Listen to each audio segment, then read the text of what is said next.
ప్రియమైన దేవుని పిల్లలారా, ప్రభువైన యేసుక్రీస్తు వారి పేరట ప్రతి ఒక్కరికి వందనాలు తెలియచేస్తా ఉన్నాను.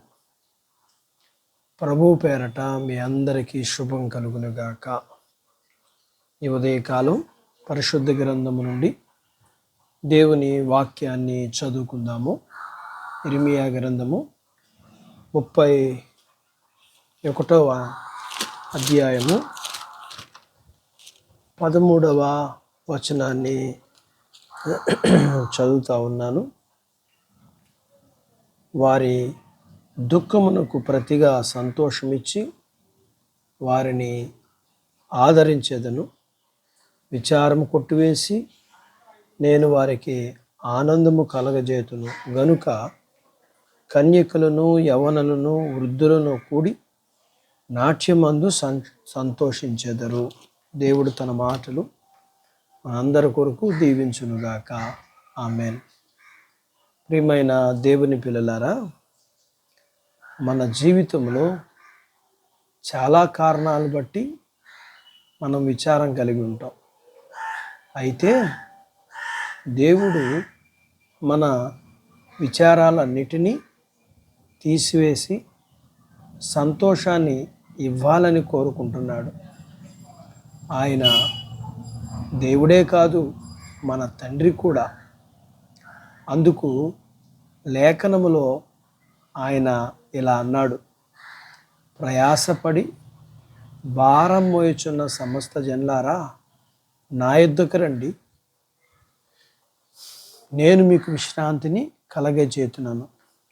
కాబట్టి మనలో చాలామంది మన జీవితాల్లో ఏదో ఒక పరిస్థితి మనల్ని కలవర పెడుతూ విచారంలో బ్రతకటం జరుగుతూ ఉంటుంది.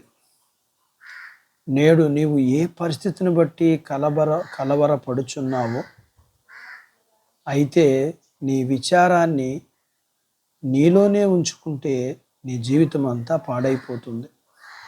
అంతేకాదు, నీవు బలహీనుడును వ్యాధిగ్రస్తుడు కూడా అవుతావు. అయితే నీ విచారం అంతటిని తీసుకుని వెళ్ళి దేవుని చేతిలో పెట్టి ప్రార్థన ద్వారా ఆయనకు అప్పగించినప్పుడు ఆయన నీ విచారణకు కారణమైన ప్రతి పరిస్థితిని తొలగించి నీకు ఆనందం కలగజేస్తాడు.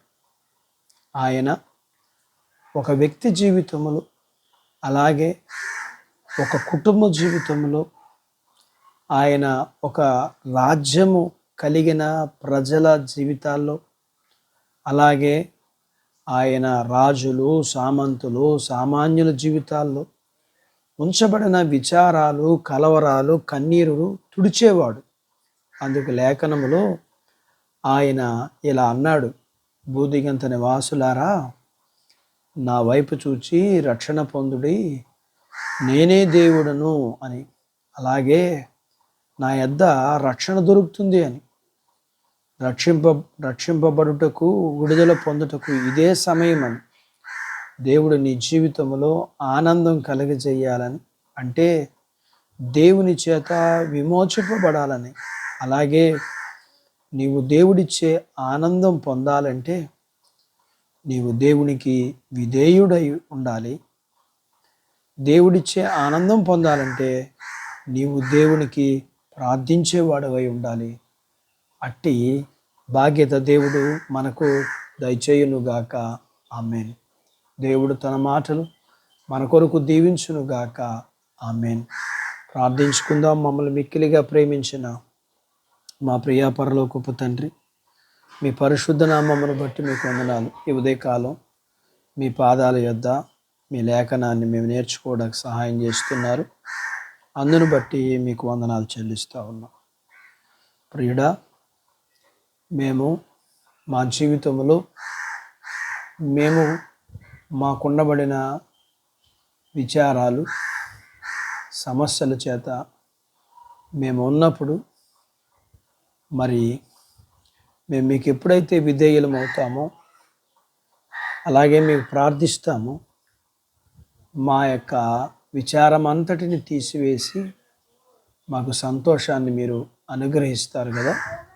అట్టి బాధ్యత వాక్యం విన్న మీ పిల్లలందరికీ దయచేయమని, వాక్యం విని నాతో పాటు ప్రార్థనలో ఏకీభవిస్తున్న ఈ పిల్లల్ని, వీరి కుటుంబీకుల్ని, వీరు కలిగిన అంతటిని దీవించమని, చిన్న బిడ్డలను, యవనస్తులను, వృద్ధులను, స్త్రీ పురుషులు, వారి చదువులు, ఆరోగ్యాలు, ఉద్యోగాలు, పొలాలు, పశువులను దీవించమని, వివాహాలు కావలసిన వారికి వివాహాలు జరగటానికి, గర్భఫలము కావలసిన వారికి గర్భఫలాన్ని ఇమ్మని, గర్భఫలం పొందుకున్న వారికి సుఖమైన ప్రసూతినిమ్మని, ప్రసూతి అయిన తల్లి బిడ్డలకి క్షేమాన్ని ఇమ్మని, వర్షాలు ఇమ్మని, వాక్యం విన్న మీ పిల్లలని వీరికి కలిగినంతటినీ మీరు దీవించి ఆశీర్వదించమని, అప్పుల చేత బాధపడుతున్న వారికి అప్పుల నుంచి విడుదల దయచేయమని, అవసరతలు కలిగి ఉన్నారు అవి ఏవైనా సరే వాటన్నిటిలో మీ పిల్లలకి మీరు సహాయం చేసి వారందరి జీవితాల్లో ఏ అవసరాన్ని బట్టి విచారాన్ని కలిగి ఉన్నారో ఆ విచారాన్ని కొట్టివేసి